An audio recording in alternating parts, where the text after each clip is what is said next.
नमस्कार मित्रांनो, अशोक मामा या मालिकेच्या आजच्या भागामध्ये रियांश आणि संयमी हे दोघं जण बोलत चाललेले असतात. रियांश तिला त्याच्या एक्झिबिशन बद्दल सांगतो, तर संयमी त्याला विचारते की रियांश, मला एक सांग, मुंबईमध्ये शिक्षणासाठी साधारण किती खर्च लागतो रे? रियांश म्हणतो की नाही, मला त्याबद्दल काही कल्पना नाहीये एवढी. संयमी म्हणते की आता आम्ही 3 जण आहोत ना, त्यामुळं आमच्या शिक्षणासाठी खूप खर्च होईल रे. आजोबांचे खूप पैसे जातात आणि त्यासाठीच आजोबा चंदन आजोबांकडून सुद्धा पैसे मागतात.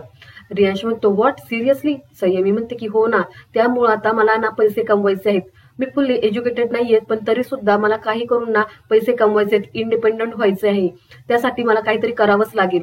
रियांश म्हणतो की माझा एक मित्र आहे गौरीश, त्याचं कॅफे आहे.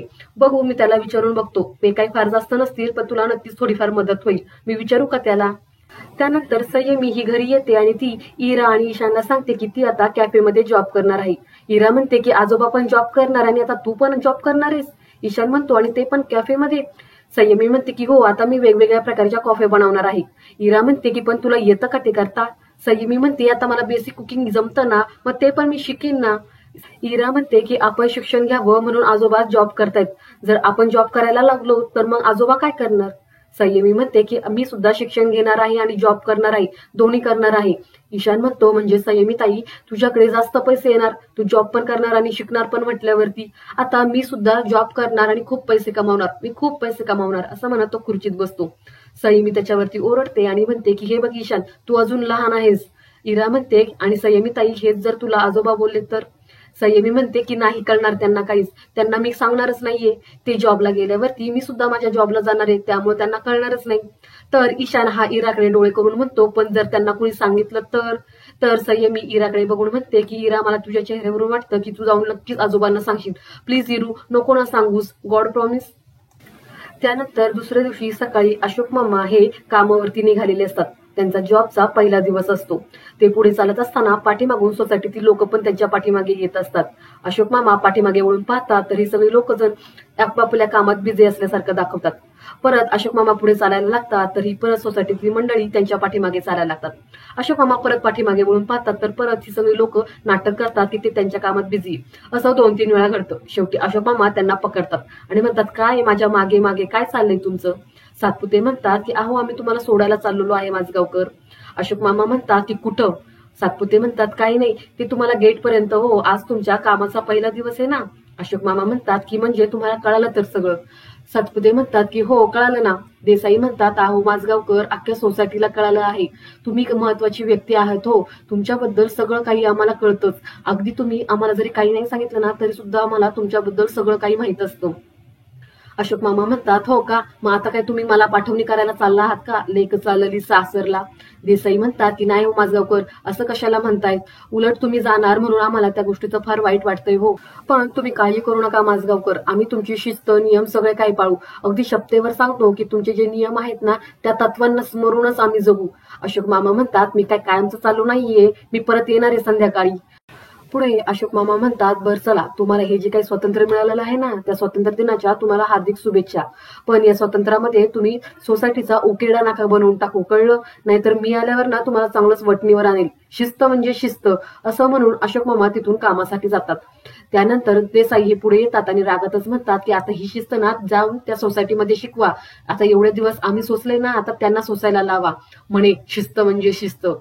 मारणे म्हणतात की हो सातपुते, ऐका, तुमच्या त्या विद्यार्थ्याला सांगा की आपण हवं तर कॉन्ट्री काढून त्यांचा पगार देऊ, पण तुमच्या सोसायटीमधून त्यांचा जॉब काढून घेऊ नका. सातपुते म्हणतात की हा चालेल चालेल. आता कसं वाटतंय की सोसायटीतले सगळे सीसीटीव्ही कॅमेरे हे गायब झालेले आहेत. सारखी आपल्यावरती त्यांची कावळ्यासारखी नजर असायची. पुढे मारणे म्हणतात की आता तर आपण पार्टीज करायला हवी. सातपुते म्हणतात की हा ना, बायको जेवढी माहेरी गेल्यावरती आनंद होत नाही ना, त्यापेक्षा आज जास्त मला आनंद झालाय, कारण की माझगावकर आपल्या सोसायटीतून बाहेर गेलेले आहेत.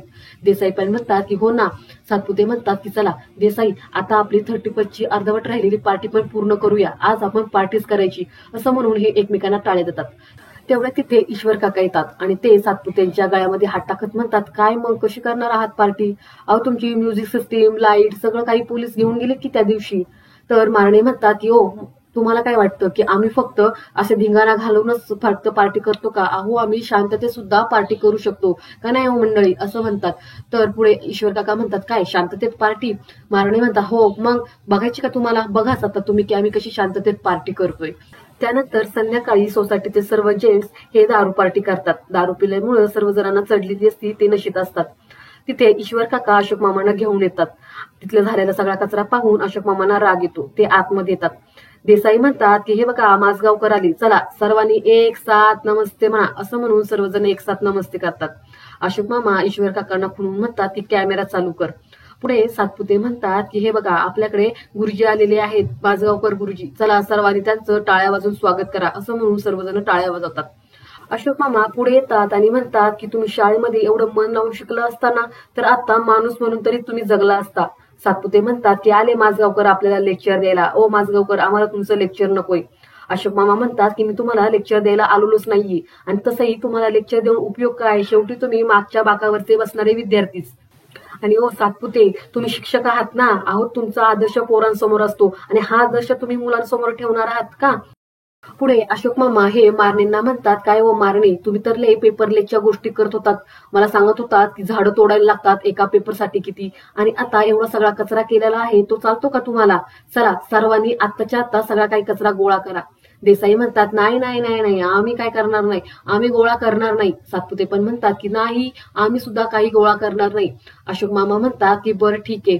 ईश्वर काकांना ते म्हणतात की काय ईश्वर, मी काय म्हणतो, हा जो आपण काढलेला व्हिडिओ आहे ना तो जर आपण सोशल मीडियावरती टाकला तर कसं होईल रे, सगळ्यांना हे सगळं पाहता येईल ना.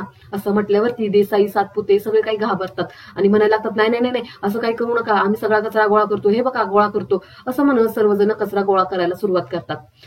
त्यानंतर पुढे अशोक मामा आणि ईश्वर काका हे घरी येतात. ईश्वर काका हसतच म्हणतात आता अशोक मला सांग तू काय करायचं रे अशा ह्या लोकांचं. अशोक मामा हसत म्हणतात की काही होणार नाही या लोकांचं, यांना फक्त शिक्षा करायला हवी, बाकी काही नाही. असं म्हणत अशोक मामा खाली बसतात. ईश्वर काका त्यांना म्हणतात बरं मला एक सांग अशोक, तुझा नोकरीचा पहिला दिवस कसा गेला? अशोक मामा म्हणतात दिवस तसा चांगला गेला, पण माझा पहिला दिवस हा शेवटचा दिवस ठरला नोकरीचा. ईश्वर काका म्हणतात काय? तर संयमी खोलीतून बाहेर आलेली असते आणि ती यांचं बोलणं ऐकते. ईश्वर काका म्हणतात अरे म्हणजे तू पहिल्याच दिवशी नोकरी सोडली का काय अशोक?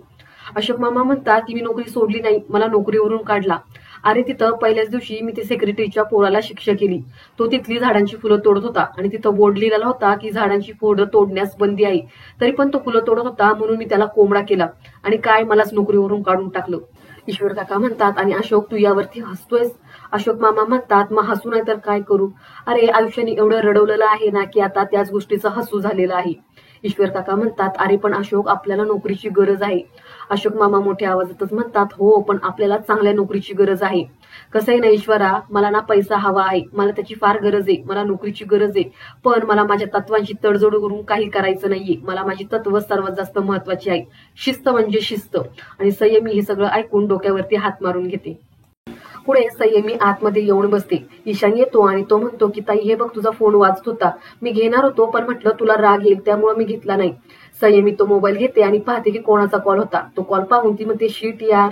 तर ईशान घाबरतो आणि म्हणतो की हे बघ ताई मी हात नव्हतो लावणार, अगं इरानेच हात लावला. इरा खाली उतरते आणि ती म्हणते की ईशान खोटं बोलू नकोस, खोटं बोललं ना की देव शिक्षा करतो.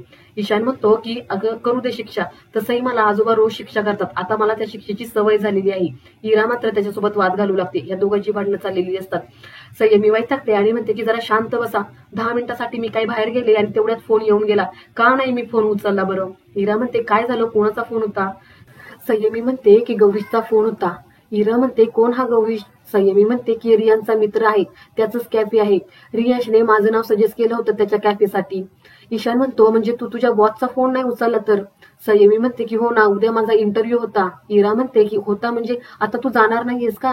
संयमी म्हणते की कशी जाऊ, आजोबा पहिल्याच दिवशी त्यांची नोकरी सोडून आलेले आहेत. इरा खुश होते आणि ती म्हणते वाव, म्हणजे आजोबा आता आपल्या सोबत राहणार दिवसभर?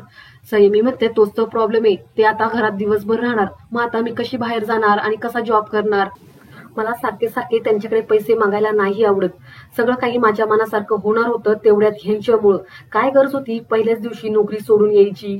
तिथे पण जाऊन कोणासोबत तरी भांडलेच असणार आहेत, मी ना जाऊन सांगणार आहे आजोबांना. ईशान म्हणतो की म्हणजे आता तुझ्यात आणि आजोबांमध्ये परत एकदा भांडण होणार?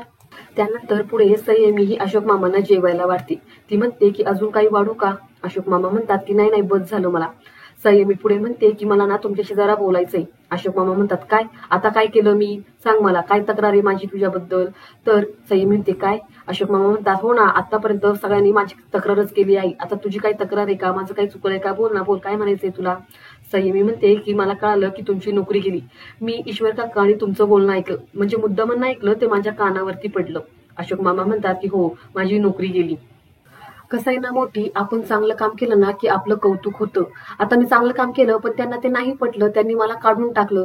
सेक्रेटरीचाच मुलगा ही झाडाची फुलं तोडत होता, त्याच्यामुळं मी त्याला शिक्षा केली, त्याच्यामुळं त्यांनी मला कामावरून काढून टाकलं. पण तू मला सांग की मी काही चुकीचं केलं का, तुला काय मत आहे, तुला काय वाटतं, माझं काही चुकलं का. संयमी म्हणते की तुम्ही मला माझं मत विचारताय. अशोक मामा म्हणतात हो मग, आता तू झालीस की मोठी, तुला तुझी काही मतं असतीलच की.